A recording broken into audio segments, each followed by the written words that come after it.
Hello everyone, welcome to Hello Vaishnavi podcast, and this is your host Vaishnavi. And today we have a very special guest with us, Dr. Sankar Adusumilli.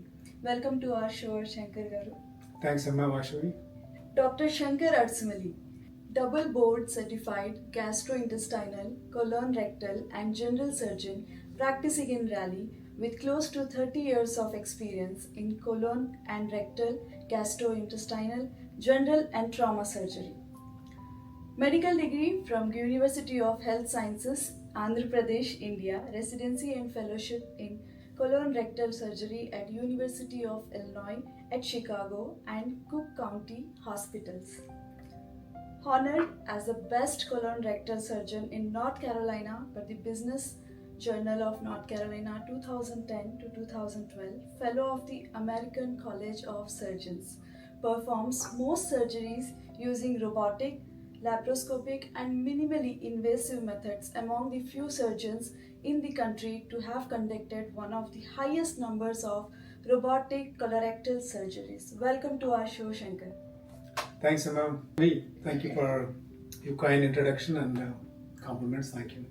Thank you so much, Dr. Shankar, for coming here and giving us time. So let's start with about your journey. So you grew up in Andhra Pradesh and trained at the University of Health Sciences. So what drew you to the medicine and specifically to surgery? I came from village, Amma. I was born in the village name as Komadikuntla in Andhra Pradesh. And our family, primarily agricultural family, I grew up in farms. I had a voracious appetite to read books from childhood. That includes from Bhagavad Gita to our Ramayana. That's where the interest came in, and then expanded to other things like fiction and all the books from various great authors. That was sparking a lot of curiosity about the world and what the humans can do. And I repeatedly heard the word medical profession is supposed to be one of the most noble profession. That means all center of service. So I kind of thinking more and more about it. So I grew up with those ideas. And then finally I decided to I want to be a doctor. That's it. One thought, one decision, and kept on going. And then when I finally had that mature thought of becoming a doctor, then immediately came into thought of surgeon. Surgeon means compared to other medical professionals or other specialties who do a lot of tremendous service by inventing and providing medical care by medications and other interventions.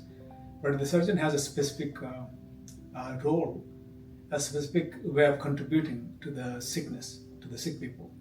So literally you can do something by hands. You take something, you do an operation, literally you take some cancer out or disease out of the body so that you can see the result right there next day. That means you have done something to that sick patient and you can see the result right then and there. Compared to giving a medicine for blood pressure or something else, it takes time to see the result. That was my motive or inspiration or source of energy to take into surgery, to become a surgeon. So that means I can do something with my own hands right there to take care of that sick patient. Wow, this is like a totally different way of thinking that you want to see the result as in when you are working.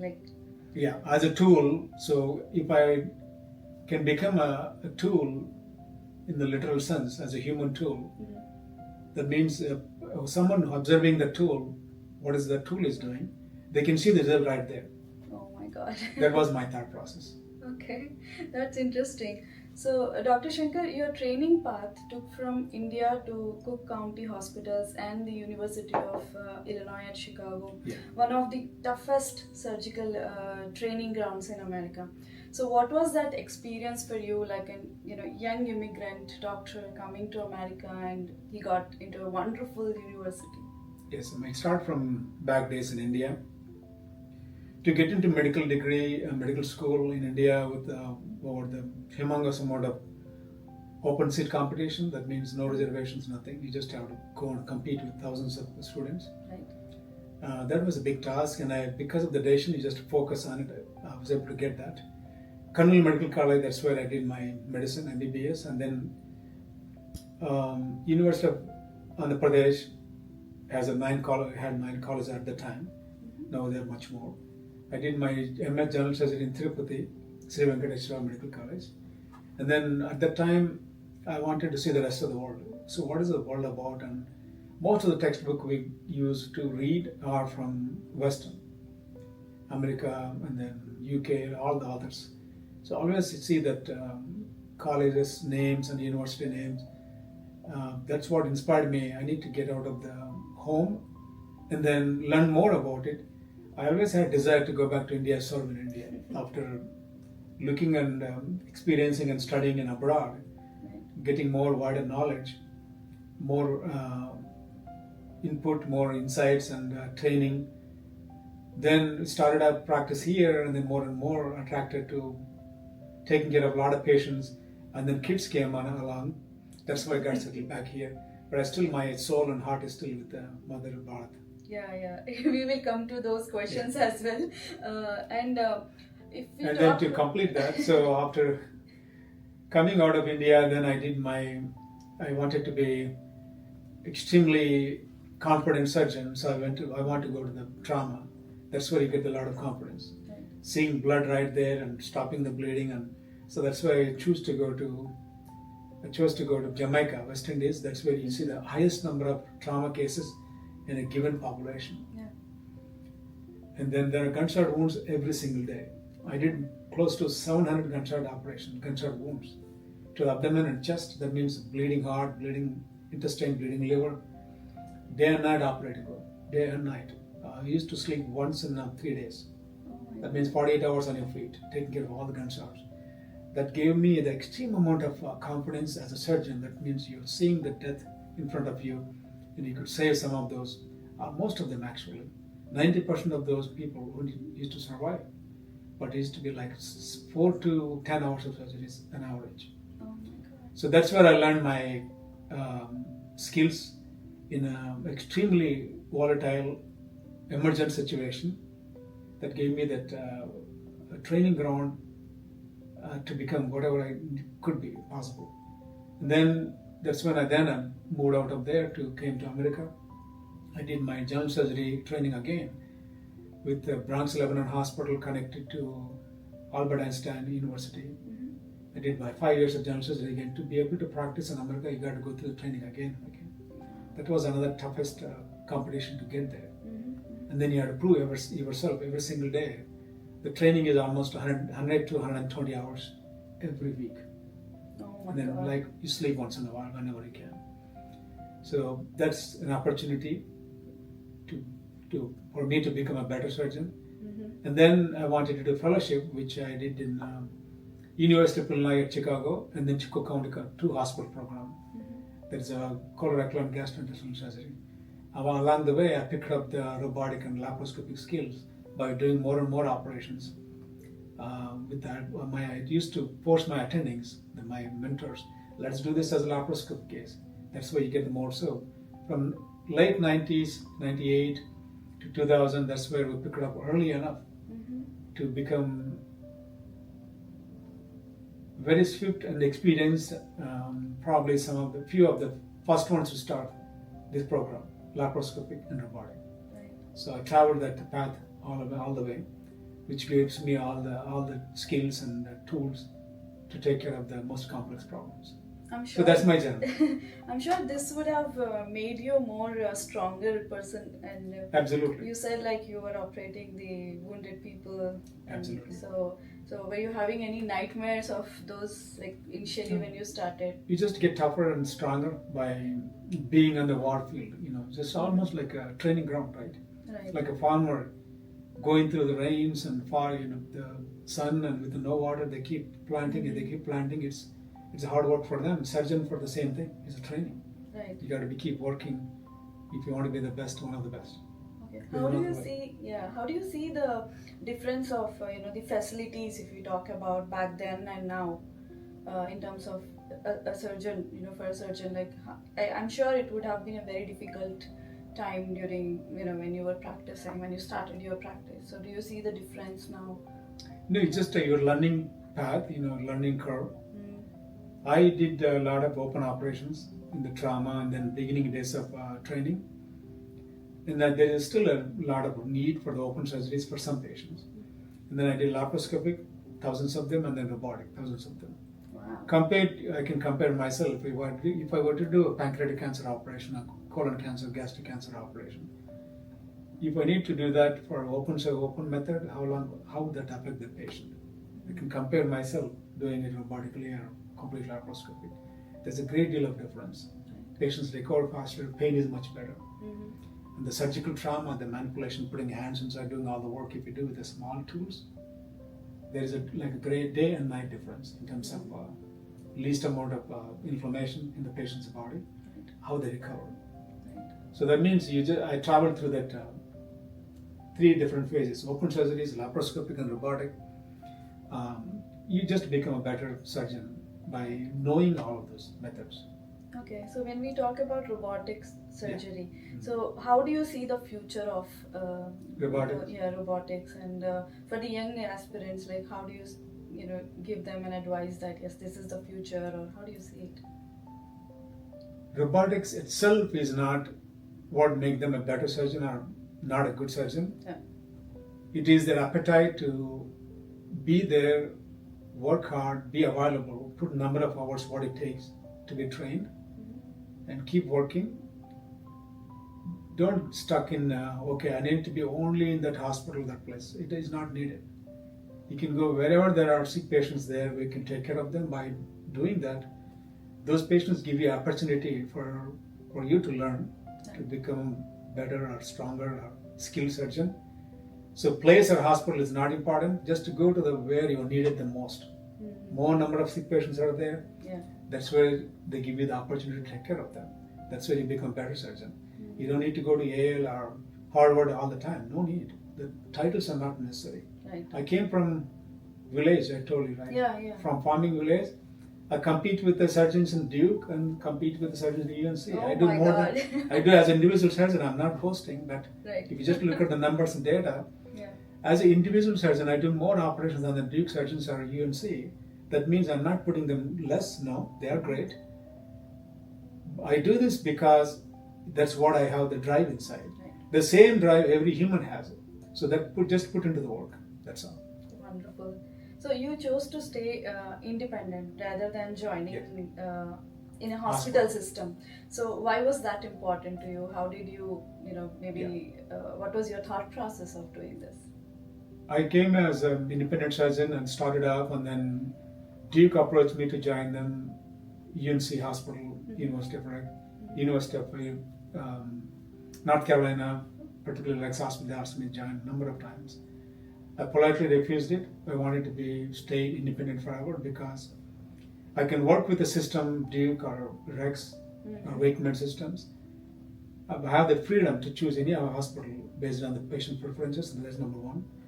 Number two, a hospital has a different way of operating. They go by protocols, and they don't have the freedom to choose and do what's best for the patient. That means they give you all the avenue to do practice, but you may be dictated by some different constraints or economical constraints or their numbers, what they want us to achieve. So that will limit your ability to do what is best for the patients in a given circumstance. So in other words, I am better by being independent because I can exercise my freedom. At the same time, working with the hospital with their protocols. So it's the best of the both worlds. Right, absolutely. So when we talk about practicing and doing medical course here in America, for the people who are coming from India, say for the new immigrants or people who are living here but still they are Indian, and do you see a difference in how they are treated? Or do you see any racism, or do you see any challenges? Particularly when the immigrants are actually working and training on these things. My message to is if young aspirants are worried about that part, I tell them do not worry, because I can tell 80% of Americans who are generations have been here, they are good people. They are good people. We have maybe 15-20% of bad apples. They are just vicious people, no matter which planet they are, which part of the earth they are. They're going to be that kind of people. So ignore those the bad characters. They cannot harm you, they cannot touch you. But remember, 80% of people in America are good people. They will give you opportunity, they will give you chances, they can support you. All you need is just a ground where you can play well, fairly. In my opinion, America is the best place to have a playing field which is more level, which gives, if not 100% equal opportunity, but very fair opportunity compared to any part of the country. Because every country has their own different political agendas and their own restrictions. But America is probably the most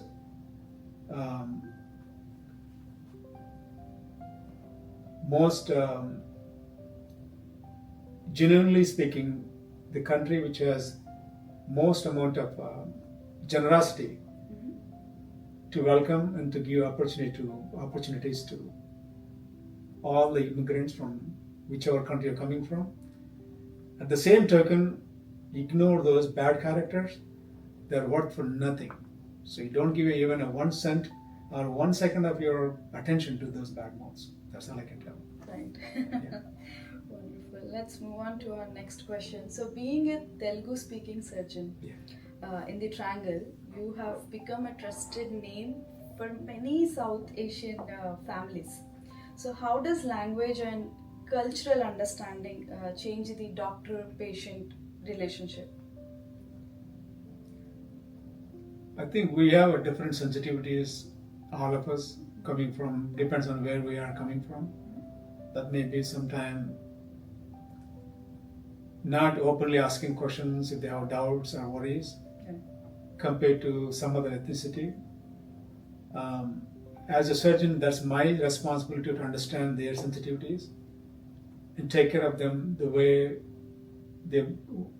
they think internally, understand their emotions and their restrictions in terms of open expression of some of the doubts.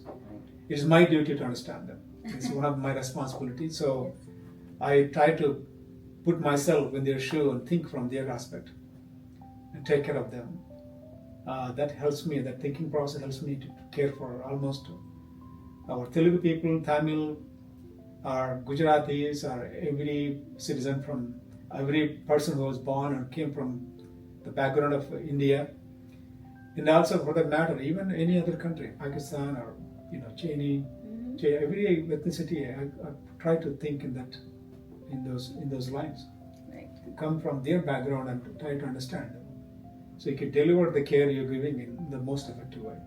Okay, wonderful. So, Dr. Shankar, you have done a lot of surgeries, right? So, do you have maybe few or maybe surgeries which are very close to your heart, or you found it like, yes, I did a great job, or you found it like there is a challenge? Any story you would like to share, which is very close to your heart? I mean, always you remember, or it is in your thoughts. Yeah, I think one patient I can tell the story. That means you have to believe your gut and your instinct, whatever you feel the strongest, and that turned out to be true. And always, like Mother Nature is always right, that kind of thing. This patient, he is a 30-plus-year-old young lady, came to emergency room, got admitted, and I was called in as a surgical consultant for a tumor in the part of her pancreas, in the body and the tail of the pancreas. It was about close to 45 centimeters, very large. Oh my God. And that patient came with a severe abdominal pain, and workup showed, including CT scans and all that big tumor. And there was some inflammation around that area, and obviously there was pancreatic tumor. I was involved as a surgeon in that case, and then the hospitalist group also called oncology consult, which is important. And then oncology, I was planning to take care of the patient and planning surgery, which was the right thing to do for the patient at the time. Then an oncologist called me, who's supposed to be the head of that oncology group in that hospital. And he said that I don't think we should do the surgery. it looks like it's metastatic. I asked the patient, I do not see any lesions anywhere. There's nothing in the lungs, nothing in the liver. What make you think it's a metastatic?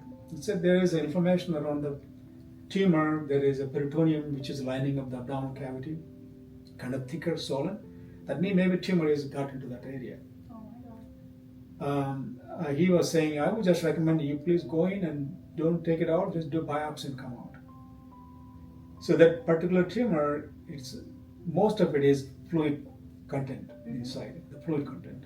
It's called a mucin. Okay.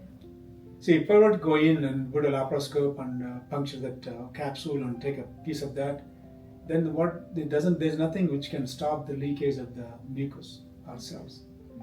Then I will make that to spread everywhere, which was not there before, right? Okay. There's number one restraint. Because it's in fluid state. Yeah, number two, if the tumor is such a big pumpkin-sized tumor, I asked him, what is your plan then? He said, I'm going to give chemotherapy first, radiation. Chemotherapy, radiation, and then maybe finally we can take it out. I was not at all convinced. The two reasons. Number one, if the patient came to emergency room with extreme abdominal pain, it doesn't mean the tumor started the day before or the last night. It has been there for a long time, probably for years. He didn't know it was there because it was not causing pain, right? So he came with extreme pain, means probably tumor started busting the capsule and starting touching the peritoneum. That's where inflammation came. If we do not remove it, there's nothing on the planet can make it go away by itself.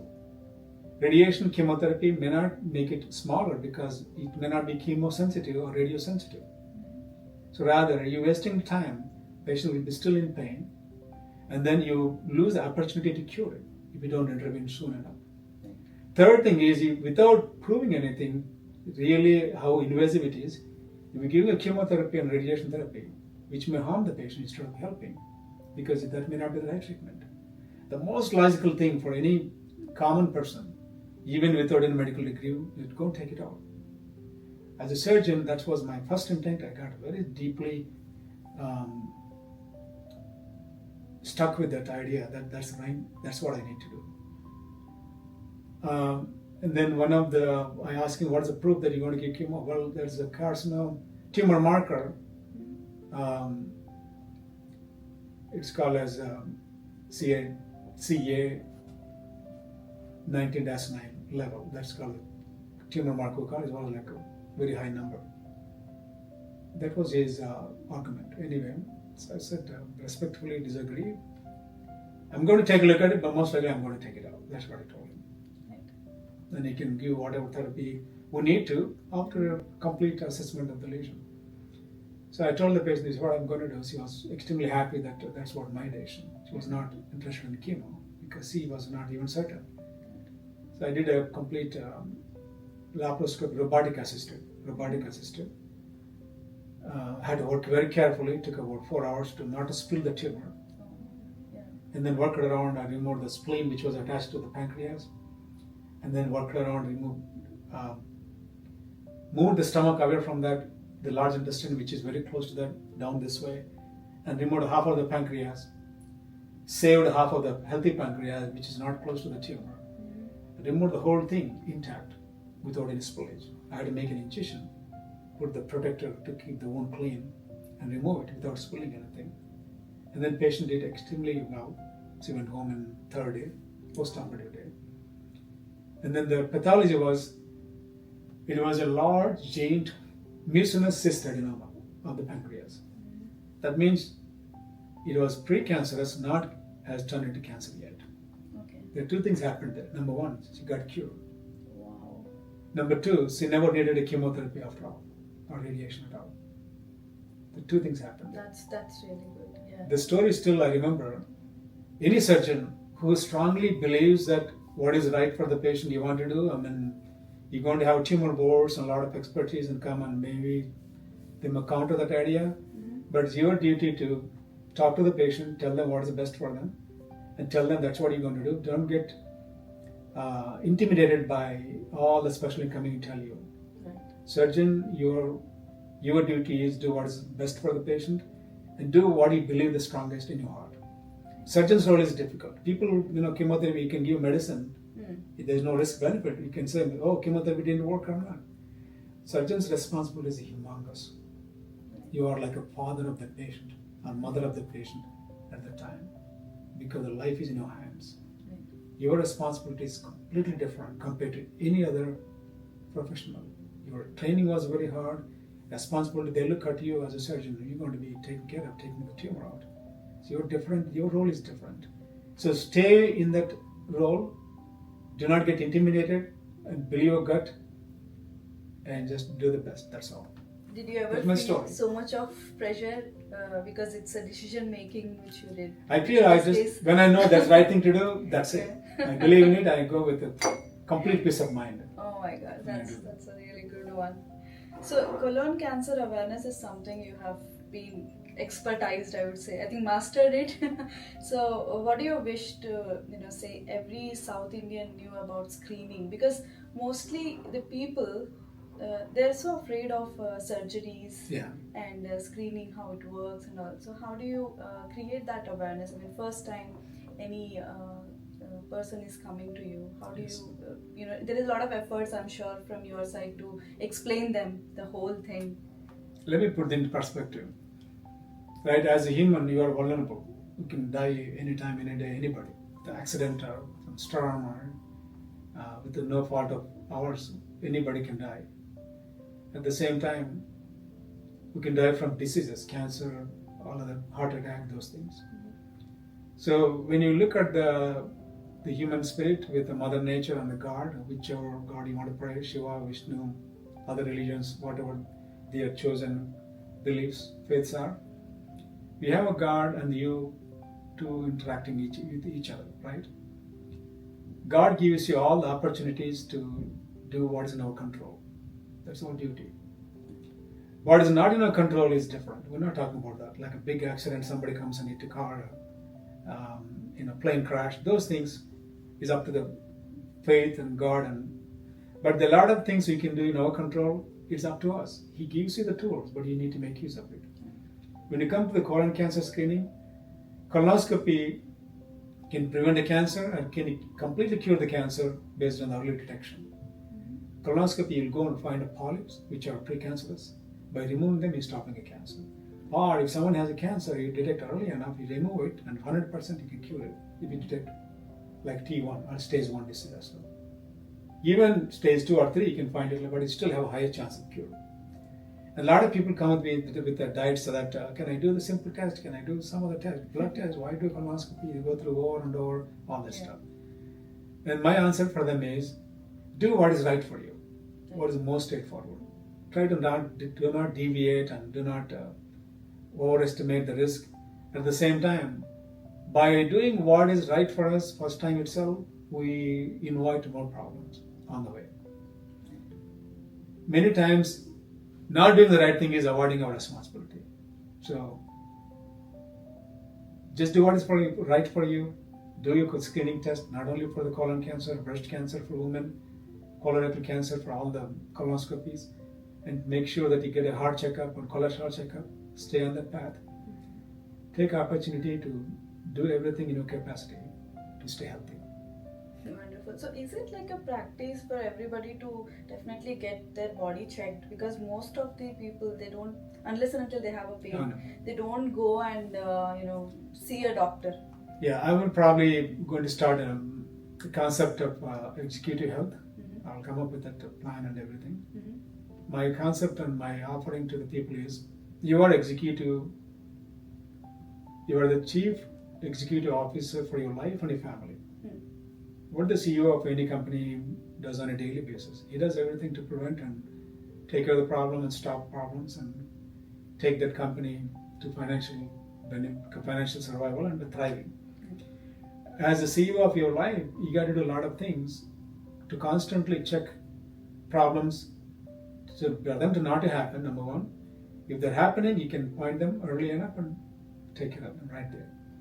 So that's why do not wait for the problem to happen. Anticipate what can happen and do the testing, whichever can detect early. For example, I recommend total body scan every year, if not every 2 years.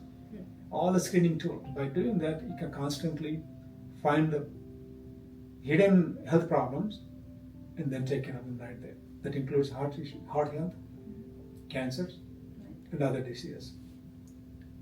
So how I'm sure you have the patients who come on regular basis like for the checkup, or like do you know people who actually Like an interval. They follow, because everyone knows that we need to have Yeah. health checkup, or at least maybe in a 6 months or 1 year, but still there are a lot of people who ignore this completely.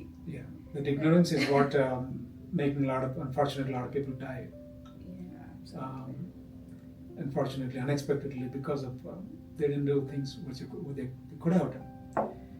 Even then, of course, there's no guarantee. Even if you do everything right, it's still something bad may happen. That's different. Yeah. But again, this is where the chance of if you play right, if you do everything, at least you minimize the chance of dying unexpectedly, and your family will be happy that we are not ignoring exactly. Yeah. So coming to the how often you should do it, at least every year do all the screening tools. Colonoscopy you do every 5 years. I don't recommend 10 years. Some people say 10, but it's not the right number. Mm-hmm. It should be every 5 years. Mammogram, of course, should be done every year. And then lab work, make sure your cholesterol staying healthy and blood pressure checkup.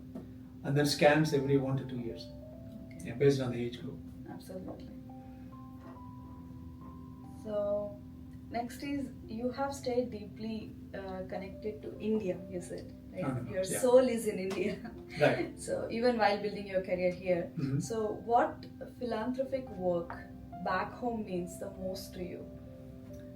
Philanthropic work to me, people in the need are the most need are farmers, because for the amount of work they do, the revenue or returns are not that great, and they are the hardest working people on the planet. In the rains and the hot sun, and still no guarantee. So what can we do? Every village, wherever you came from, adopt a village, which I do it, and see who can talk about water supplies, anticipating what crops may get better for them, taking that knowledge, and then financially can help some farmers who have lost everything. So that's where my focus is, number one priority. Mm-hmm. Number two is empowering the youth and the students, young students, to compete in the world, because the competition in India is cutthroat competition because of available opportunities are not that great, or in terms of number. That means we need to be a source of inspiration for them and guidance. Right. That's I think two best things you told. Like, one is like you're helping farmers.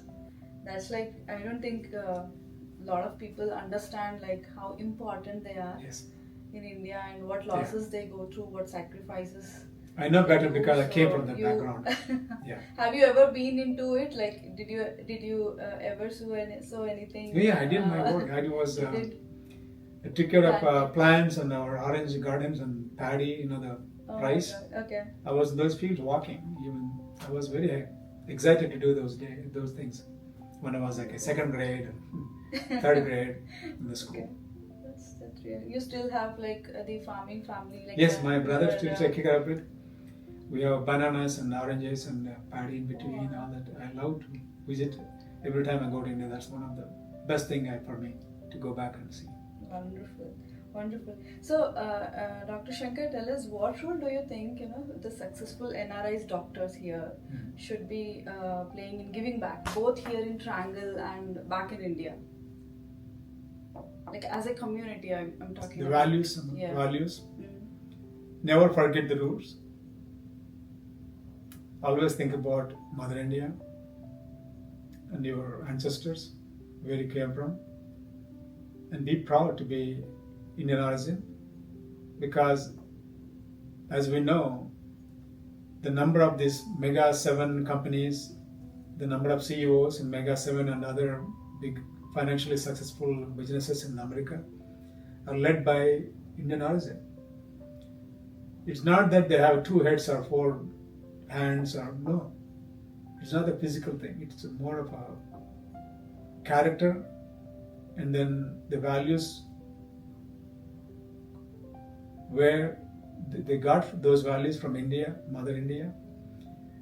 that character plus the values of growing up, believing in themselves and working hard is what primarily contributing to their successes. Because of that's a fact itself, that's how we are operate. And keeping that in mind, also passing on that the pride to generations is absolutely important in that belief. Right. Amazing. So what I see, the roots you're talking about, not just you're helping people, you also have that patriotic feeling, because the work we have seen that, how you what Kashmir Files when it came, and then when Bengal Files came, the way you took initiative like yours, and that shows you're so patriotic. So you wanna share some insights like how you got into that and what's your feeling about it? The reason I do those things is because there are so many good people on the planet. They don't have a lot of voice. They don't want to express what they feel. And even though the amount of evilness is small in percentage, but the evil has a loudest mouth and loudest noise. And they do the most amount of damage based on taking the advantage of majority of the people are good people and taking advantage of their innocence and their lack of reaction is what make the evil to perpetuate. That's not the right thing to do. Do not tolerate the evil. Always be ready to encounter that. Unless you control or eradicate or suppress the evil, the good cannot survive. We do not want the innocent to suffer. That's my reason. And those stories are the stories come from India, and they are the real stories, actual suffering and deaths, homicides and genocides caused by these hate mongers in the name of religion, targeting Hindus particularly. So we do not want to repeat that anymore. Do not tolerate that. Be ready anytime to face that enemy to whatever it takes. So that's my motive for that. Wonderful. So Dr. Shankar, we also know that you also made a movie called Bhartiyan. So how did you get thought? Because you are a doctor, and then there is no match. If you look at like the work you do, and then the movie side of it. So how did you get that thought process of doing it? Yeah, movies, in my opinion, are the best way to tell your story to a lot of people at the same time. If you write a book, it's very hard to take the book to so many number of people at a single point of time. The movie can go whole rest of the world, every part of every country in one day. So reach is much more. Okay. So if you have a good story to tell, the movie is a good medium, the best medium. So that's my thought process. That's why the reason to do that. And the Bhartiyans came with the thought of how average daily going people can get together and protect their country from enemies or evil forces. That's a concept. Okay. So out of all these moments, like do you celebrate, what's your favorite celebration when you celebrate India, say Independence Day, or what kind of events do you really like that, yes, that shows like, because there should always be a way to show that, right? We can't just keep it inside us. We should definitely make the young generations to know that what is our India. So what's your take on that? I think we should celebrate India every day, Wow. not one particular day of the year. That's so nice answer. Every day, because India has survived hundreds and centuries of assault by Mughals and British, and they tried to ill-treat us and put us down and destroyed the culture, heritage, and so many physical structures like temples. But we still stand up and keep going. That strength, it came from mountains, Kailash, and from every hardworking mother and father. So every citizen of India should celebrate their heritage and their strength. To me, it's a daily thing. Every day I celebrate something about India. Wonderful. Wonderful. Wow, that's so nice. Uh, Actually, you are making me to think when I'm asking you the questions. So I think that's the aura you have when we are talking, and I can see that it's so true what you said. So tell us something like, do you think one should have only discipline Mhm. to achieve success in their life, or what are the things you would say? Like, I would say like elements, you would see that, okay, a person should have these things, and that would make them to will push them to go towards success or what they want to achieve in their life. You already mentioned that discipline is the absolute important thing. Discipline, all we know, doing things what is right for us, even though you don't feel like it. That's a discipline. We need to do the right thing every day, even though we don't feel like it. That's a discipline. Second thing is, do not worry about happiness and balance of the life-work balance and all that. Mm-hmm. Don't balance it. Just integrate it. Integrate it means work hard, but every part of it, every day, cherish the moments. Call up mother and father or your siblings, whoever your family is in between. Just call them and just say hello, do FaceTime. That's, you are having a family time at the same time. Right. You do not have to look for happiness somewhere up in the air. It is there in everyday work. What are you doing? And then just look at what the family, what they gave you. Take that as inspiration. You do not need a specific celebrity to give us inspiration or the motivating words. Just you think about where you came from, how your family raised you, mother and father, how much sacrifice they made. That's to me more than any other source of inspiration. Okay. In simply saying. That's So hard work is number one. Discipline is absolutely important.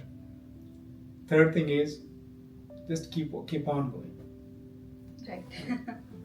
Okay, so we were talking about movies. So I want to ask you, like, see, if you have a green light in working on a film, then what kind of story you would like to tell people?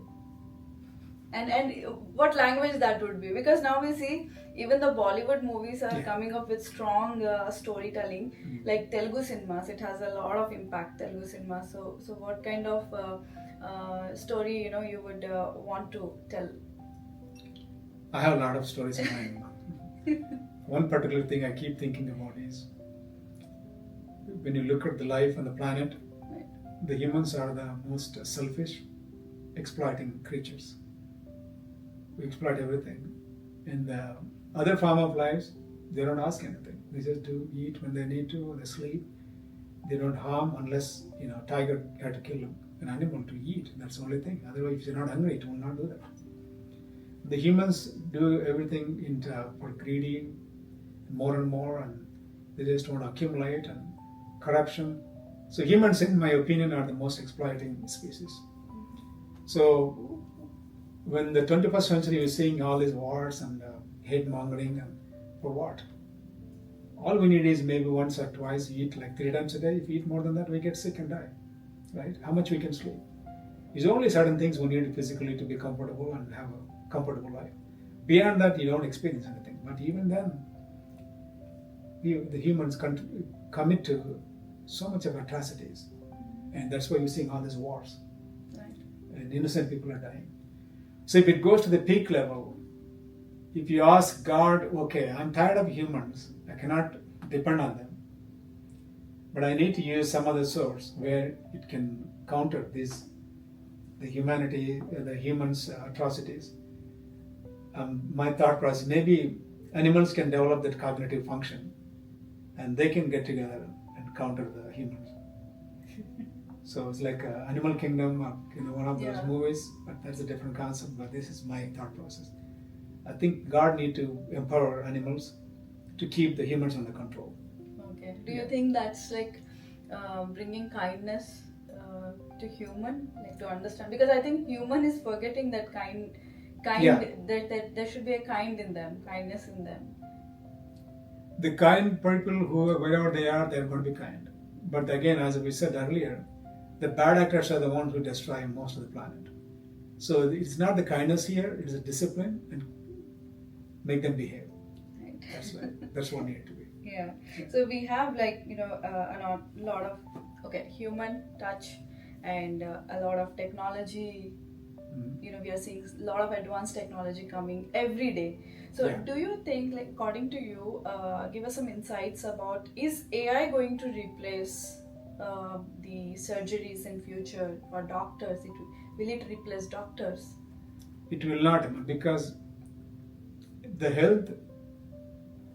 healthcare is different. The reason is, particularly Elon Musk, I think some time ago, tweeted putting his humanoid robot will surpass humans in 5 years, and I sent a response to that. It's completely improper information, and there was a lot of tremendous response to that. I put the reasons why. When you're taking care of the patient and doing a surgery, it's not like a standard page textbook, page 1 to 100, you're done. It's not that. Every patient is different. Every situation can be very dynamic. It can change right there and there. Because of that, a surgeon must be able to always attentive to the physiology and anatomy of that particular patient. That AI does not have it. What is AI? What is a machine? They learn from humans what we have. You're going to put in information that will analyze it and give that back to you in a more precise and faster. That's all, right? And they can say, oh, okay, AI can think about it, but he's thinking based on what information he gave to the machine. If the patient is, every patient is different. Let's say a patient named so and so. There's no second person with the same name, same physiology, same anatomy in the planet. It's only with that patient. Right. The only surgeon can understand he's a different human, and I need to do what is important, tailor the treatment to them. So the AI or robot cannot do that, because that intuition, that's not there. And you need to be able to adjust it according to the changes at the time. And it doesn't mean that we're going to have the AI not going to be, no, there's a lot of things we can do easier, better, faster, by adopting some of the tools which a robot can provide and the AI can provide. Right. And so you have been a surgeon, a teacher, and a philanthropist, a film enthusiast. Patriotic is in your blood.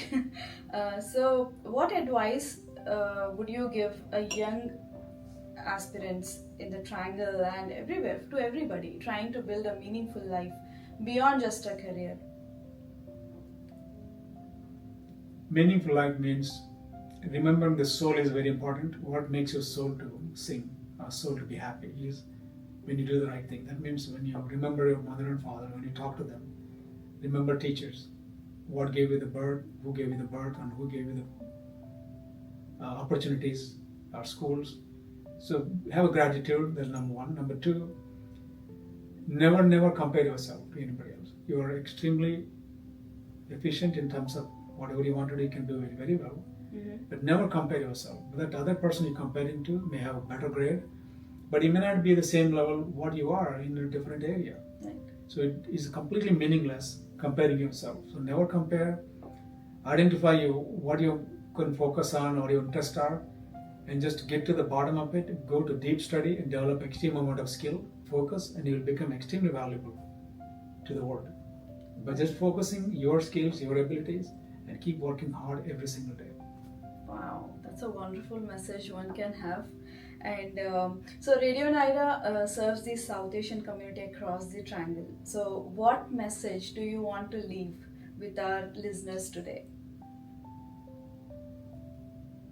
Message, I do not think I have all that experience I need to give message, but I can share what I think, what makes me keep going every day is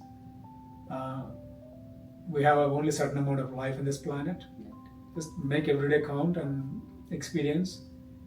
And the most effective people I was thinking while I was working out, coming days, is those who completely ignore the algorithms of social media, and those who can ignore completely all the social media and all the influencers and all the celebrities, put them like you put them in a garbage.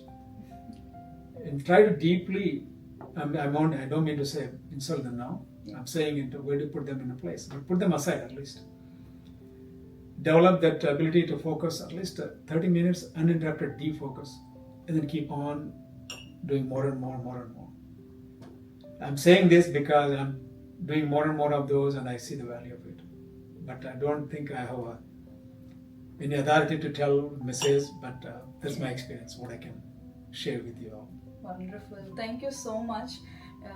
Dr. Shankar, it was amazing to have you today on Hello Vaishnavi podcast. You gave a lot of insights, I think a human should know, how to be kind and do best in their life. Thank you so much for being on the show. Vaishnavi, thank you for giving me an opportunity to say what I mean in my mind, but people can take what is best, what they like the best if they listen to some of our podcast.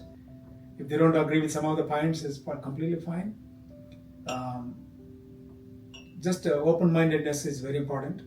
And thank you for giving me that opportunity. Thank you so much. It was phenomenal. Thank you so much, Dr. Shankar. This is your host, Vaishnavi from RadioNyra. Thanks.